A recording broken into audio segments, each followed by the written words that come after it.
ኢትዮጵያውያን በቁመት ረጃጅሞች በውበት ከሁሉ የሚያምሩ ቤታቸውን ከጎና ዳር ሰርተው እንግዳ የሚቀበሉ ሰውነታቸውን የሚያድሱ ውሃ ያላቸው ጨዋታ አዋቂዎችና ሰው አክባሪዎች ጥበበኞች ናቸው ብሎ ይናገራል። ሌላው ቴዎድሮስ የተባለ ታሪክ ጸሐፊም ሲናገር ኢትዮጵያውያን የአፍሪካ አማዞኖች ናቸው፣ ውቦችና ጠንካሮች ረጃጅሞች። አማዞን የሚባለው በጥንት የውበት ምልክት ተደርጎ የሚጠቀስ ሰፊ ነገር ነው። ይሄን የሚናገር ነው። ፓከር የተባለ ምሁር ደግሞ በዓለማችን ማለዳ የፍቅር ጣቶች የጊዜን መጋረጃዎች ሲገልጡ ጠይሟ እናታችን ኢትዮጵያ መድረኩን ያዘች፣ መንግስታትን የወለደቻቸው እርሷ ናት፣ ግብጽ የመጀመሪያ ልጇ ናት ብሎ ኢትዮጵያ ቀዳሚት የሆነች ሀገር መሆኗን ይናገራል። ዊሊያም ሊዮ ሃንስቤሪ የተባለ ሰው ደግሞ የሰው ዘር ዋናዋ ኤዶም ገነት ኢትዮጵያ ናት ይላል። የሰው ዘር ዋናዋ ኤዶም ገነት ኢትዮጵያ ናት። ገነት ኢትዮጵያ ናት የሚለው አስተምሮ አልተናገርኩም።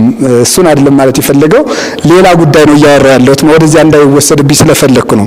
ጳውሳኒዮስ የተባለ ግሪካዊ ሰው ደግሞ ኢትዮጵያውያን ከሁሉም በላይ ጻድቃን ናቸው ይላል። ጻድቃን ናቸው። እንደምታዩት በኋላ በታሪክ እንደምናረጋግጠው ኢትዮጵያውያን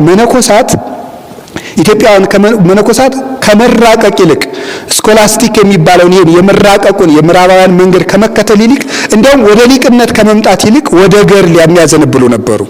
ገድልን የሚከተሉ ራሳቸውን መደበቅ ላይ የሚያተኩሩና ከእግዚአብሔር ጋር መኖር ደስ የሚላቸውና በተመስጦ የሚኖሩ ነበሩ። ይህን ሁሉ ታሪክ ጸሐፊዎች ቀድሞ የመሰከሩልን ነው።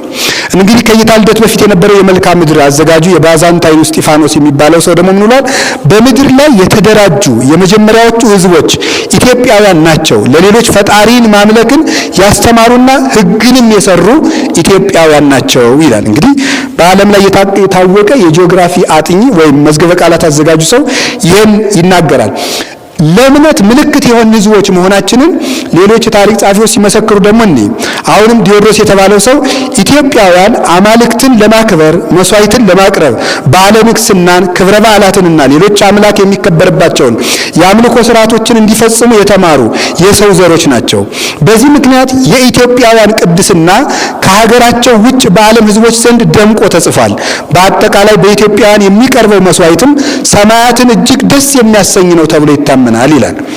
እንግዲህ ይሄ ሁሉ ነገራችን ነው ዛሬ እየተበላሸ ያለው። አሁን ይሄ ህብረት ከጠነከረ ይሄን የኢትዮጵያ ልልና ያመጣዋል ብለን እናስባለን። ይሄው ቴዎድሮስ ሲናገር ከግሪካውያን ፈላስፎች መካከል ሆሜር የሚባለውን ሰው ወይም ባለቅኔውን ይጠቅሳል። እና ይሄ ሆሜር የሚባለው የታወቀው ባለቅኔ ከግሪክ አማልክት መካከል አንዱ በኢትዮጵያውያን የአማልክት በዓል ፍቅር ተነድፎ በዓል ለማክበር ኢትዮጵያ ሄዶ ነበር ብሎ ጽፎ ነበረ። እና በጣም የሚያስገርመው ግብፃውያን አማልክቶቻቸውን ከኛ የአማልክት በዓል ይልቅ የኢትዮጵያውያን በፈጣሪ ዘንድ ተቀባይነት ያለው ነው ብለው የዓመቱን ጸሎታቸውን ለማሳረግ ጣዖቶቻቸውን ተሸክመው ወደ ግብጽ ወደ ኢትዮጵያ እንኳን ይመጡ ነበረ።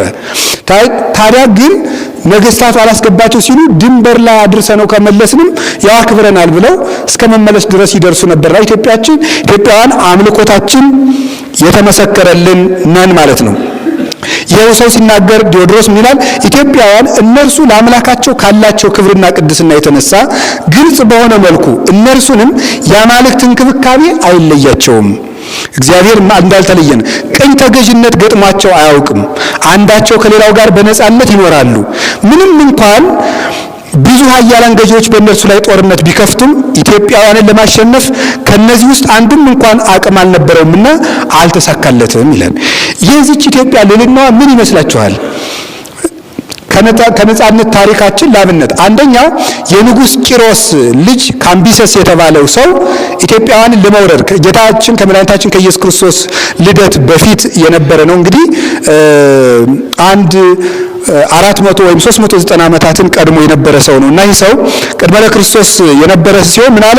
ግብፅን፣ ባቢሎንን፣ አሶርን፣ ጢሮስን፣ ሲዶናን የአረብ ግዛቶችን ሁሉ ወሯል።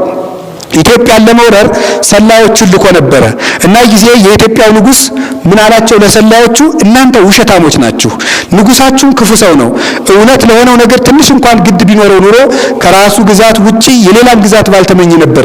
እኛ ኢትዮጵያውያን ከራሳችን አገር ወጥተን በሌሎች አገር ላይ የመስፋፋት ምኞት በሐሳባችን ውስጥ ስለሌለ ፋርሶች እግዚአብሔርን ያመስግኑ ብሎ ሳይገላቸው በነፃ ሰዷቸዋል። ኢትዮጵያውያን የሰው ግዛት የማይወሩ ሰላም የሚወዱና ጠላቶቻቸውን አብልተው አጠጥተው ኤልሳ ለንጉሱ ኢዮራም እንዳደረገው ጠላታቸውን ተንከባክበው የሚመልሱ ነበሩ አባቶቻችን። በታላቁ እስክንድር ጊዜ ኒውካውላ የተባለች ንግስት ነው የነበረችው ኢትዮጵያ ውስጥ።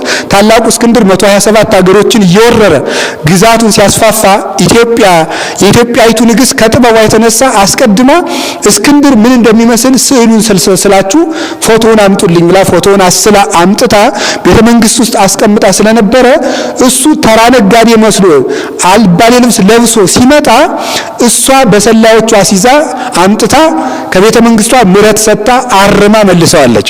ኢትዮጵያውያን ጥበባችን ይህ ሁሉ የተመላ ነው ማለት ነው። ምረትንም ያለን ጀግንነትም ያለን ህዝቦች ነን። ይሄ ከሃይማኖታችንና ከእግዚአብሔር ጥበቃ የመጣ ነው። የመካከለኛው ዘመን የአውሮፓ ታሪክ ጸሐፊ ምን ብሎ ይናገራል? የግብፁ ሱልጣን የኢትዮጵያውን ንጉስ ይፈራዋል፣ ምክንያቱም የኢትዮጵያው ንጉስ በዓለም ላይ እጅግ ገናና ነው፣ ንጉስ በመሆኑ ነው ይላል።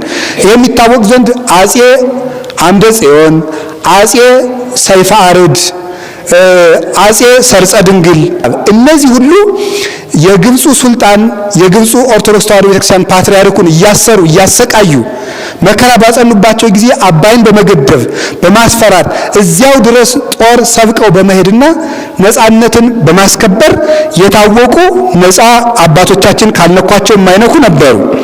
የኢትዮጵያውያን ነገስታት ኮፕቶችን በመልካም ሁኔታ በርህራሄ እንዲይዟቸው ለማድረግ በልዩ ልዩ ጊዜያት ሱልጣኖች ላይ ጫና በማሳደር በመሳሰሉት ሁሉ የተለያዩ ነገሮችን ያደርጉ ነበር ብለው አባ ታድሮስ ማላቲ የግብፁ የታሪክ ጸሐፊና ተርጓሚ እሳቸውም ይህንኑ መስክረዋል።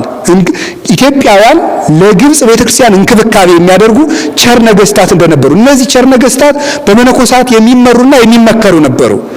ያ የቤተክርስቲያን የሀገሪቱ ጽናት ለዓለም ጭምር ሰላም የምንሰጥበት ጉልበት የነበረን እስከ ናግራን ድረስ የዘመትንበት የአፄ ካሌብ ዘመን የመጣው ከመንኩስናው ጸሎትና ብርታት የተነሳ ነው። አፄ ካሌብ ናግራን ሄደው ለየመን ህዝቦች ሰላም አሰጥተው ሲመለሱ በአቡነ ጰንጠሌዎን ጸሎት አስፈቅደው ጸሎት አጸልየው ሄደው ነበር ድል ነስተው እንዲመለሱ ያደርጉና አረፍት የሰጡ።